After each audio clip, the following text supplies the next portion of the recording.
What's up, guys? I'm Alex. I'm Jason. We're the Table Monkeys, and we are here with a video to talk about our TAWF Team Arm Wrestling Federation game, which is going to be happening on March 23rd. We have both rosters finalized, so we want to go over them quickly. And with the rosters, we can really give you a good idea of the kind of matches you're going to see and how this game is going to play out, which is going to make it so fucking interesting. Yes. All right. Not just for us, for everybody. Yeah. Especially the non-arm wrestlers. Yes. Okay, starting with Team West. For our women's class, we have Diana Malay from Ukraine, new to Canada, but not new to arm wrestling. She's a beast. Yeah. And she's going to be a force.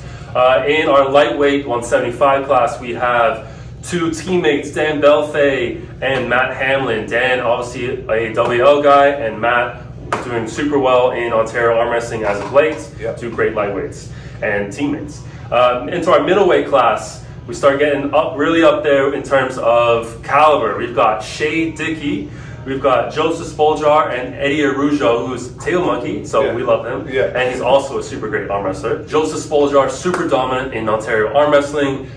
Crazy hand, should be a super heavyweight, but he's a middleweight. Yeah. And Shay Dickey obviously competed at the WL, so super high level. Yeah. And we're honored to have him here in our tournament. And I don't think he's actually competed since pre-COVID, so this is kind of his little semi-return, which is awesome that we were able to pull him out for this. And then our captain for Team West is Tyler Bolzan, who obviously is a provincial and national champion for left arm, and his right arm is super good as well. And he'll be pulling the heavyweight class. Yeah, the 245-pound class. Yeah. His teammate is also joining him, Jamie Staken, who is also a national champion, and he won nationals? He won nationals right arm. Oh wow, he's a monster. His right arm is just so strong. Yeah, he's so good. Yeah. And Mike Gould, a legend. I mean, seriously. Yeah, he's cutting down from 300. He's at 255 right now, and he's going to make 245 for the team event. So. Yeah, which is just awesome that he's going to be there, but the fact that he's going to make 245 and be able to pull in two classes, I think he might be the most threatening guy of the day. Yeah, that's a stacked weight class. Yeah. And then the supers for Team West also stacked. We've got Zach Shattuck from Team London, trains under Crazy George, and those guys. He's a big super heavyweight with a fast, explosive top roll. Yeah. And then another legend joining Team West is Rick Heidebrick. Yeah. The giant, 6'8", big Rick. Super tough for anyone on Team East to deal with. Yeah. And again, just super happy to have him as part of this event. So that's Team West. On to Team East. For the women on Team East, we've got Patrina Brooks, sort of an Ontario legend. She's been around the sport for a long time, and she is definitely going to be a lot for Diana to deal with. But I think they're closely matched and should be a great match. Lightweights for the East, we've got Doug Hogan and Samuel Forget. These guys are teammates out of Spencerville. The East has a few Spencerville guys on the team, and these guys are holding down the lightweight class. Both really good pullers. Doug more left hand, Sam more right hand, I believe. And then on to the middleweights. We've got the captain of Team East, Blake Bouillon, who is a little bit of a newer puller. He was the Rookie of the Year last year in Ontario. Everyone knows him now. Yeah, everyone knows him now. He's stupid strong, and he's been such a positive influence to the sport, and so passionate about it and everything, and really good at the whole community part of it. So that was one of the reasons why we wanted to go with him as a captain for the East in the beginning of starting all this, and he's done a great job of pulling together a really, really awesome team. But anyway, he is also going to be an absolute force to deal with at 205 pounds because he's just getting ridiculously strong, especially his right arm.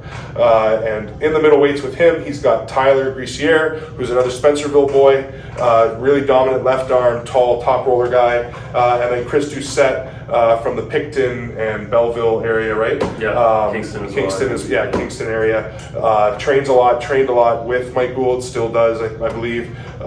So he really knows what he's doing.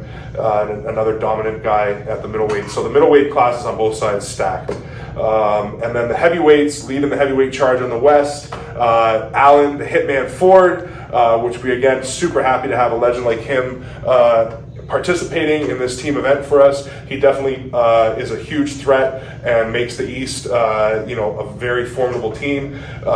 His right arm, not only is he strong and everything, but he's so good stylistically and so good technically.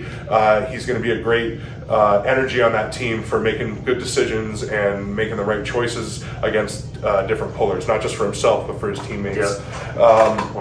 Then we've got Jeff Radford, who is, again, a newer puller, but he won provincials in his first year and beat Tyler Bolzan to do it, which is not an easy fucking task. So his right arm, stupid dominant, and he's stupid strong. He's been training a lot, again, with the Picton guys, I believe.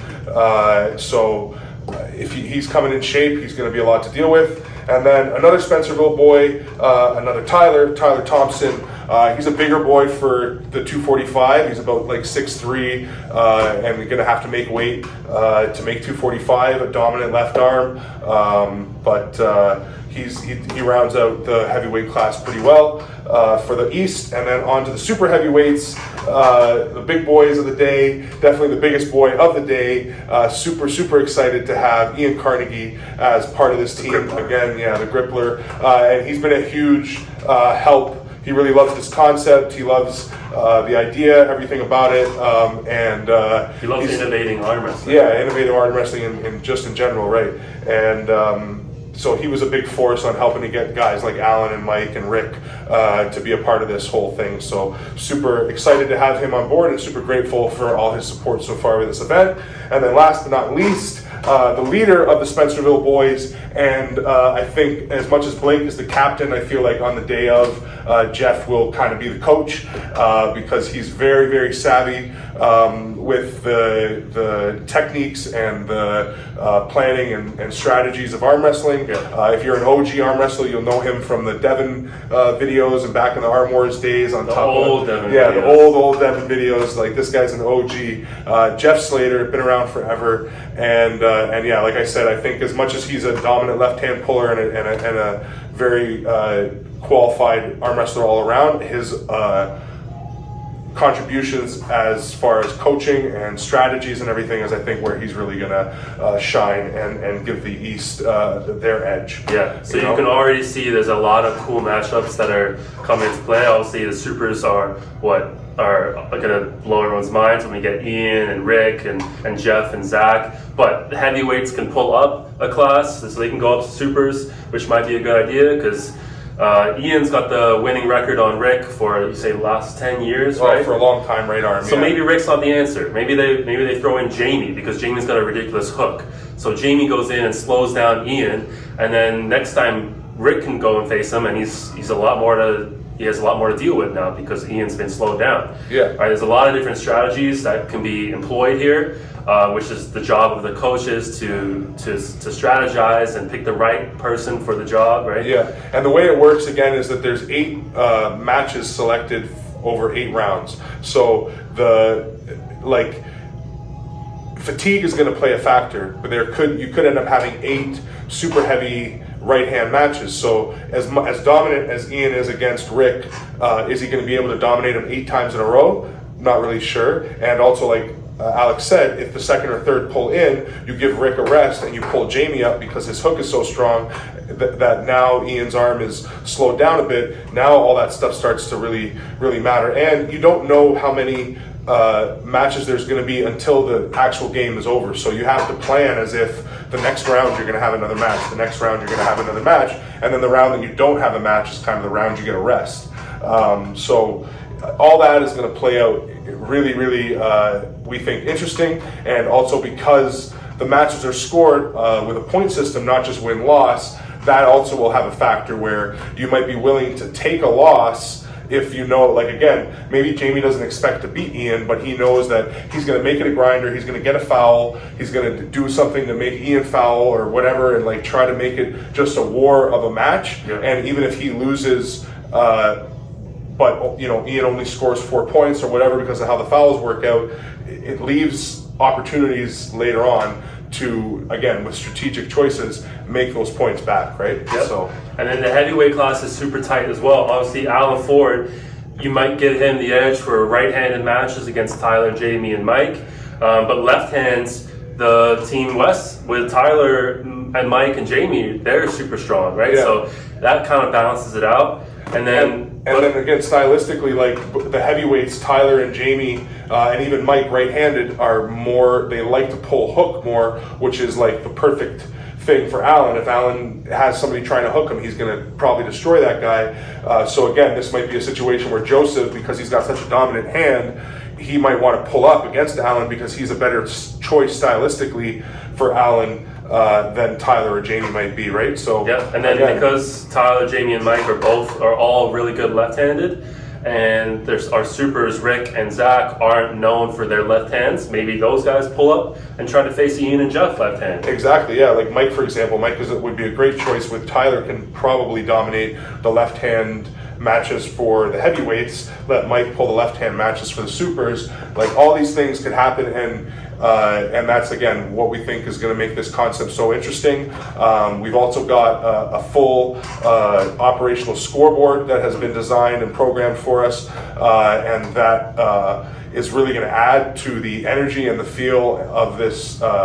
Not just for the people that are there, but for the broadcast. Yeah, we're trying to make this look like a professional sport like you would see on TV. Yeah. So you're going to be able to watch it live streamed on our YouTube channel for free, and it's going to look super professional with the scorecard and times, and everything's going to be kept track of on the screen, so you're going to know what's going on at all times. Yeah, and it's not just like a little block in the side. This is going to be like a full scoreboard that the whole crowd and everybody can follow along with, where you're seeing the matches that have happened, the scores that have been made, and then also the time. So there's time in between everything that happens, which regulates the pace of the game and also creates kind of an urgency for everything. And then because of the point system, there's penalties for not coinciding with these times. So it's not like at any of the other organizations where it's like, okay guys, back to the table, back to the table, back to the, like, that's not going to happen. If you miss if you're not inside the border when the buzzer goes off, your team loses a point, and that can keep happening until you forfeit the match, and so on and so forth. So there's going to be a pace to it that we think is also going to be really appealing to the non-arm wrestler, where they're seeing match after match after match, and again, because it's done more tournament style, but with a story to it. You don't have to wait for Alex and I to rest in between our 2 rounds. While we're resting, the next match is going, and the next match is going, and then we get our 5-6 minutes rest before we have to pull again. And the energy this is going to create for the people who are in the building is going to be immense. Yeah. So if you have the chance to make it to Toronto for March 23rd, I think that's going to be the best decision of your life. Yeah, definitely be there. Tickets are for sale. Link is down below. And we are also having the no elimination tournament on the same day. So come support your team, support the guys from your clubs that are going to be there. Come just to check it out. And then after the team game is done, join in on the no elimination tournament, which again is something that we've kind of created ourselves using the point system and finding a way where you can go to a tournament, pay your entry fee, and not worry if you lose your first 2 matches or all 5 matches, because you can't be eliminated. You get to pull the same number of matches as everybody else in your class, and that we think makes it